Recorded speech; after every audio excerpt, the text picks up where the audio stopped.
Hello everyone, good afternoon. My name is Yerson Laverde Serna from the United States Bachelor Academics on Foreign Languages with emphasis in English.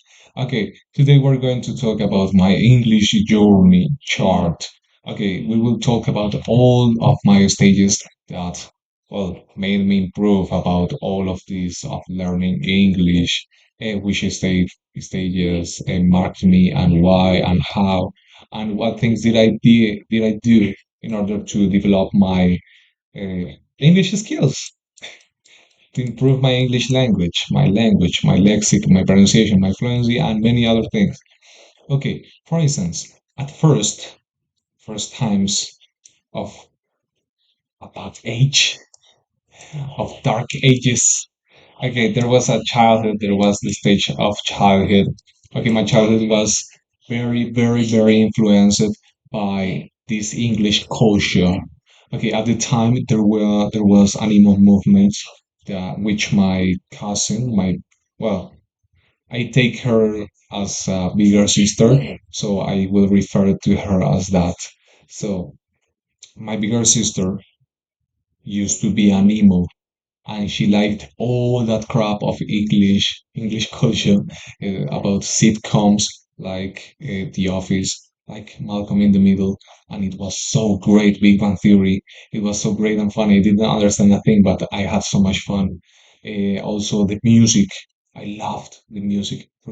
For example, um, Queen, David Bowie, the Strokes. It was so good, and I fell in love with the music, and I continued to search for it, to search for that English culture, to search for video games related to English, of course, Dragon City, and many other things.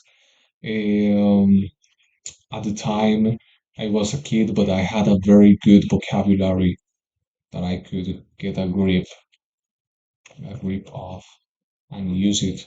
So as you can as you can understand by now, as you can imagine, think by now, I was a prodigy in English.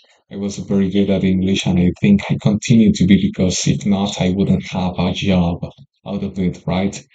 Okay, the next stage would be high school. High school was a very strange stage in my life because there were so many changes at the time. I was so focused in taking care of me and taking care of my body and my mind and my friends and what happened about English. English for a while disappeared because I had to work on many other things, on my studies, on my physique, on my intellect, on the things I liked and what did I want to do. That was hard. Being a teenager is kind of hard because nobody tells you how to live or what to think. And I think that's normal, but holy shit. Okay, nonetheless, what happened in high school? English wasn't there for me. Uh, why? Because there was an English teacher, was an English teacher that showed me that English could be fun and it is a very good way to start a career and to, well, meet new cultures and new things. And that's the thing I really like. And at the time, that was the thing I loved. Okay, so for me, English was very easy, but she made it to become something that wasn't boring and that wasn't mechanical or repetitive. Actually, I got the opportunity to give classes because of her. I used to help her when she had some paperwork, when she had massive paperwork.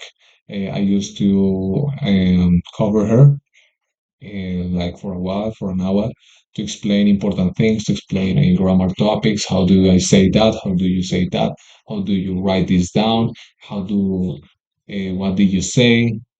All of those troubles and issues that many other people many other people have with English. So I was teaching it, and I felt so proud of myself. Also, she gave me many books and many lectures, advanced lectures for the time, because at the time it was like an A2 or B1 for high schoolers, and I was already at B1 or B2, Yeah, I was very advanced. About speaking, of course, and reading and writing. That was my best. The other skills I didn't have a very good performance, but well, you can't you can't expect everything to be landed on your head. Other things. Okay, she used to give me many English grammar books. I learned many advanced things. There are so many that I can't count it. So it would be much. About jokes, sorry. Okay, I understood things like reported speech prepositions, articles, intensifiers, questions, negatives, auxiliary verbs, time, time tenses, grammar structure, semantics, pragmatics, and syntaxes, many other things, even linguistics, because English is still a language and it is reigned by rules. And what are those rules? Well, linguistics, basically logic for languages. Um, what other things? Okay, jump to college. Let's jump to the college stage, more hip, more fresh. For example, at the time that I was a freshman, English was so easy to digest, so easy to learn, and well, I didn't give it so much importance, so I just did tasks, and that was it. That was There were no thing that could interest me. Yeah, there were some vocabulary and tenses exercises, if I can remember well, about the English 2 and 3 courses. Okay, I merged them because they are very similar about the activities, about the tasks, the production that we, at the time, I had to do, like produce a video or talk about that, debate about this certain topic. What do you think about this certain topic? What are your initiatives or innovations about this? Can you give an opinion or something, or participate or collaborate and things that, well, made work harder but interesting, and that's the thing that matters, I think. What other things can I say? Okay. Mm, I linked this is the stage where I began to link the things that I really enjoyed. I really enjoyed as a kid, as a high schooler, as many other things. I didn't want to only concentrate in the college's material because yeah, it was good, but I wanted to merge it, to link it with my own tastes and likes and ways of learning. And it was very good. It was great, and it continues to be. If I'm not wrong, I can understand a thing in seconds or minutes just by giving it my own sense, and for you, your roles. So I complement it and produce something new information. That's how the brain works, and I don't know, I like it. The final stage, English 4 and 5. English 405 was more about these topics, about this production of videos, of podcasts, of harder tasks that demanded many skills. For example, to speak, to listen, to write, to read, and some of them were the full, all of them, or just two, or just one, or just three, and that's how they varied. Sorry. Okay. It got like intensive because the documents were very large and you had to answer many questions. So yeah, I don't have a problem with that, but I want to be more creative, to expand my lexicon and my brain. Just saying, just saying, I'm just joking. Like, I want to talk about interesting things with other people, like a debate. It would be pretty fun, or invent new things. Like, I'm a teacher, so I want to be more pedagogical and dynamic with my classes. So I want to see that dynamics here. But It's not like I'm complaining, so yeah, I'm just saying what do I expect in these courses. Like English 4 and 5, English 4, yeah, it got more challenging and new and more advanced knowledge appeared. And in English 5, I think it will be the same or harder. I think that's good. That's right. The level is scaling. The difficulty is scaling up. And finally, my job. My job was my best English learning experience. No cap. I'm not lying. Because why? It demanded me, it forced me to develop my four skills in order to teach properly, to be an exemplar teacher, to have a very fluent pronunciation, clear pronunciation, be very fluent. I said it already, but I want to say it with other words. What are the things? Okay, to write properly, to know all the English language grammar possible, because I'm not machine, I'm not a machine, I'm not a robot. uh, all the language structures, some of linguistics, grammar, vocabulary. Um, okay, being able to explain a thing in English, to basically think in English, listen in English, speak in English, write in English, and read in English.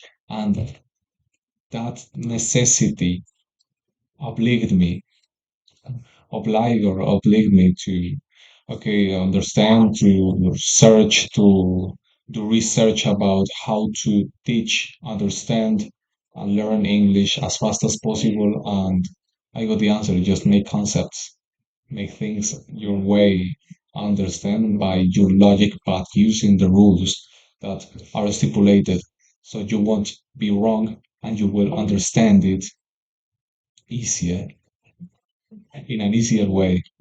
Okay, so I had to learn about practical and theoretical things about English and teaching it. Okay, let's talk about English language skills. How did I get them? How did I develop them? And what does it has to do? What does it have to do with my journey?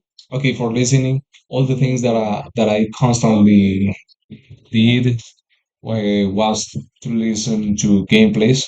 I'm a really freaky person. A freaky person. I really like this side of YouTube. That's just gameplays, video games, podcasts, music, lyrics, and that's how I got invested into understanding the the English language by ear by ear. Okay, for speaking, well, I have my job, but before that, I had real conversations with foreign people, like my old teachers, old teachers that were from other countries. So we used to, well, have little chats, yeah, small talks, and it was pretty fun.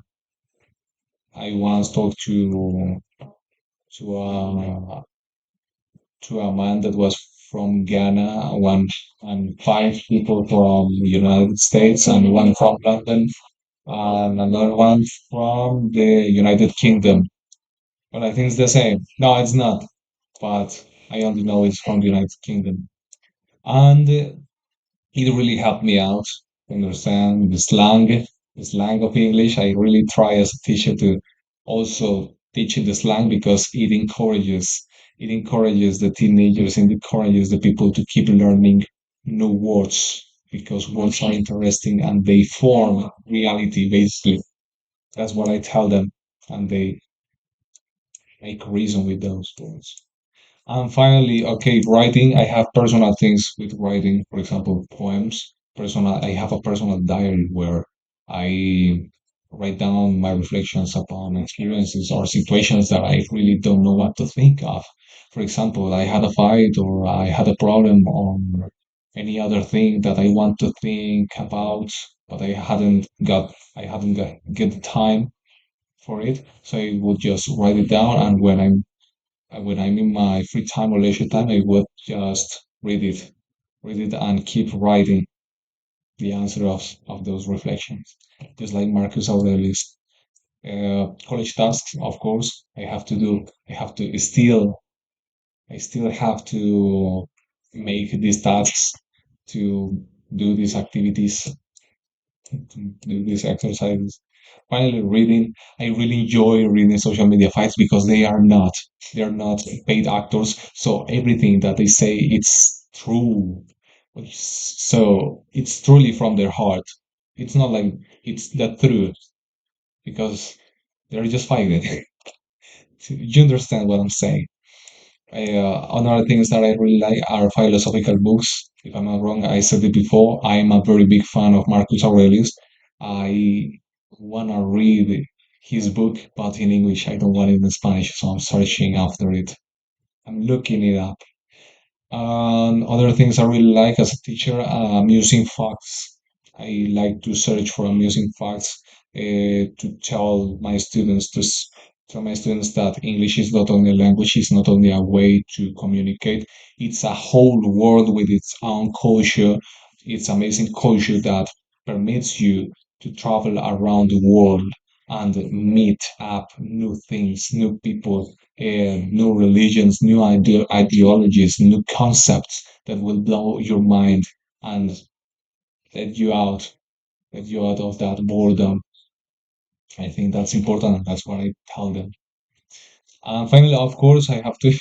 But it's not like I have to. I prefer and like to have subtitles or lyrics in movies or songs because I could sing or I could watch some words that I really don't know and want to improve. Well, search the translation, and that was it. I hope this was very helpful to catch up on another man's life with the English language. This is a farewell. Goodbye. Have a very nice one. See you around.